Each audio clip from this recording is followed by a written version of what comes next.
Hello, my name is Evan Smith, and I am Blockader Homebrew Supply here in Athens, Georgia. Today we're going to be showing you some of the techniques and mechanics behind brewing all grain beer. This is our recipe today that we'll be doing. Let's get to it.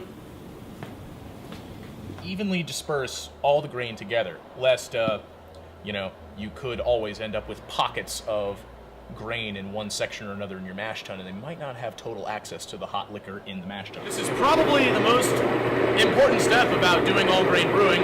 How you crack the grain really matters. If you crack the grain too fine, you'll have too much flour in your mash tun. If you don't crack it fine enough, then you'll have big chunks that may not hydrate well enough in the mash, which means a lower efficiency, which means less sugar for the yeast to eat, which is just not good. Not what you want to see.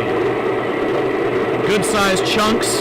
So that white stuff, that is the endosperm of the kernel that's been broken. You see the roasted bits in there that have been broken up well. And not a whole lot of powdery white flour. A little bit, but not too much. And the other important thing is you see those large bits of the husk of the grain are still intact. They're not shredded into a fine dust. Which is very important because that husk material is not going to dissolve, and we need it to help filter the grain. And this is our grist. Our strike water is heated thoroughly. It's up to 173 degrees, which by the time it enters the mash tun, it will lose enough heat and it will prime this plastic cooler so it won't lose temperature over time. This is about 7 or 8 gallons of water. I'm not going to pick this up and move it here. It's also extremely hot, so I'm going to use a pump to transfer it here.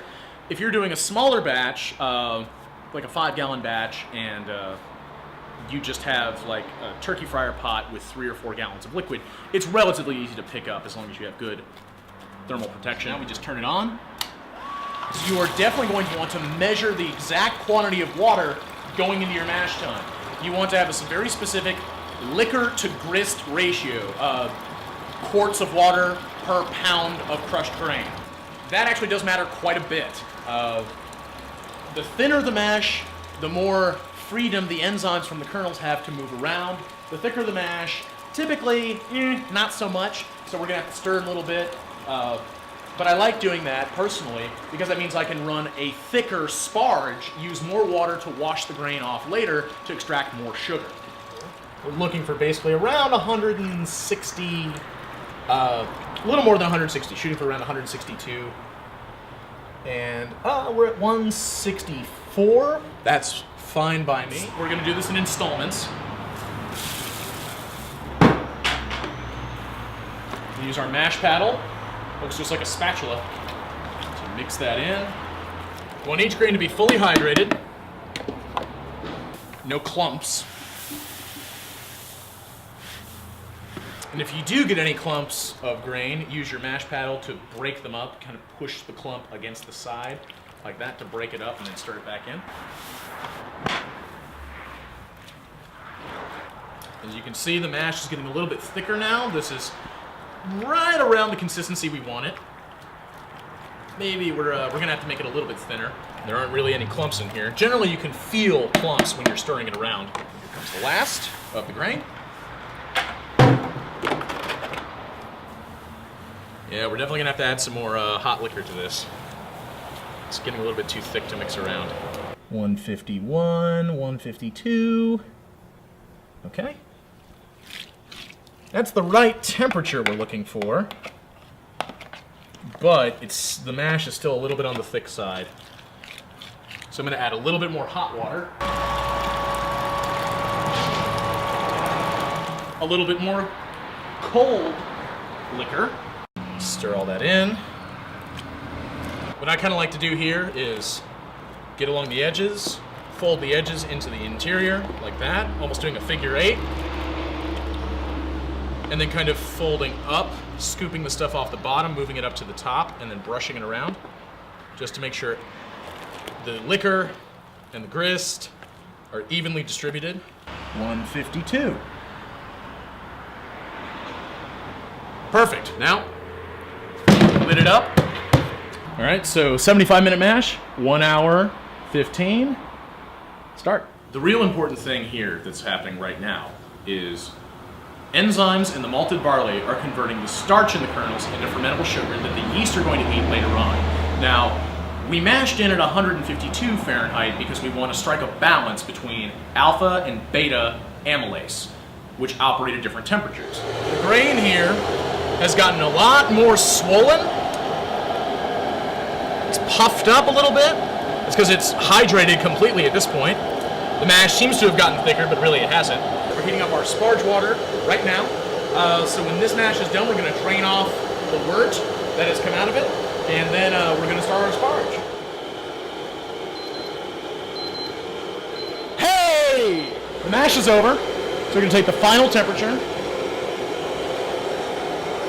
Look at that. Clear, black. A little bit bittersweet. That's exactly what we're looking for in this. Now the next thing we're going to do is a procedure called voorlothing, where we need to establish the grain bed. Basically, we're going to drain out the wort very slowly and then reintroduce it back to the top. What that's going to do is get a suction going so the larger bits of grain husk can block the little slits in the manifold to let tinier particles slip through.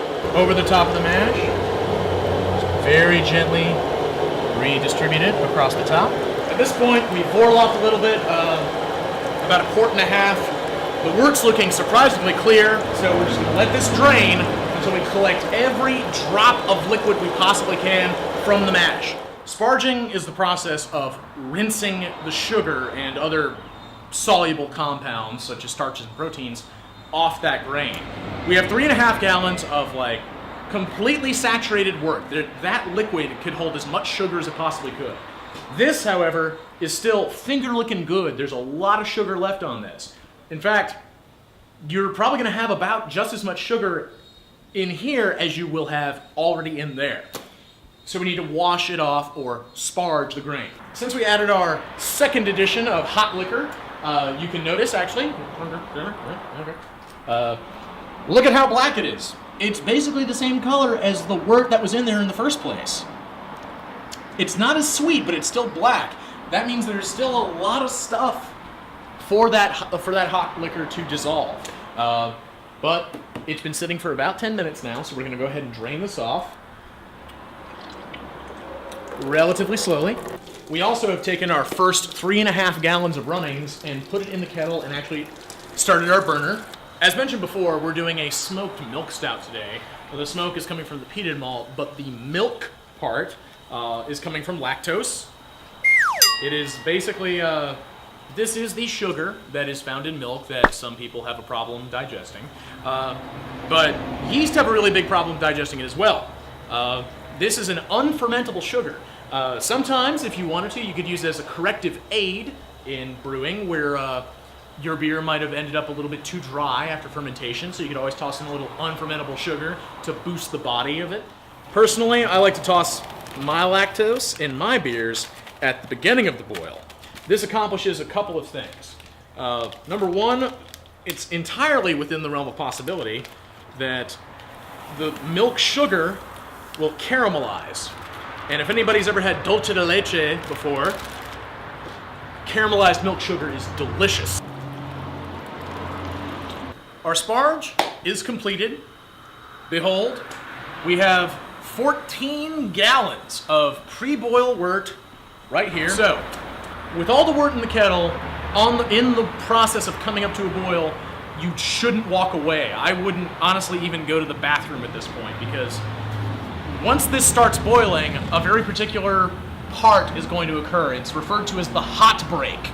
That's when the majority of starches and proteins in this wort are going to form bubbles and stack on top of each other and foam out of the keg or your pot and scorch your burner and cause a big old mess. So stay here, wait for that to happen, and have one of these nearby. This is a spray bottle filled with just filtered tap water.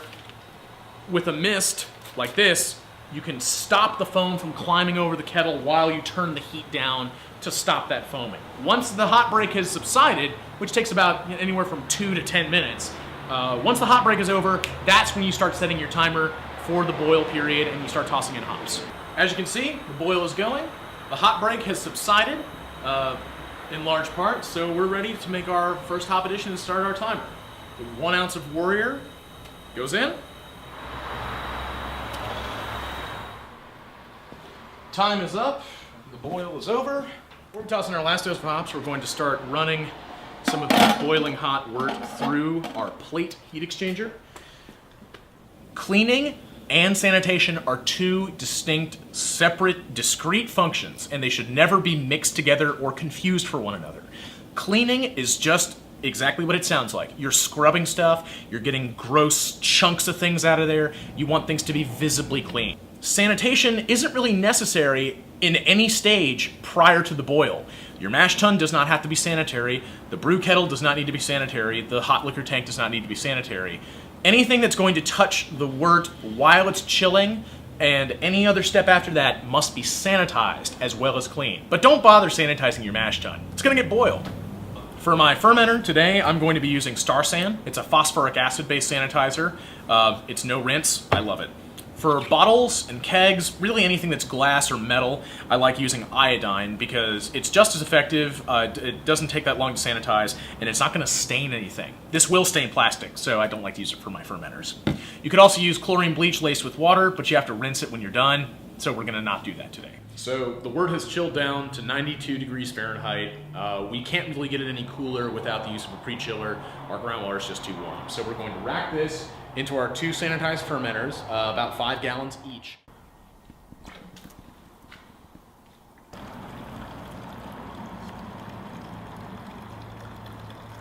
Now we're going to move it into our climate-controlled refrigerator right here. Thermostat set to about 55 right now, which means in a matter of probably a couple hours, these will have dropped down to around 70 degrees, which is right where I'm going to pitch the yeast.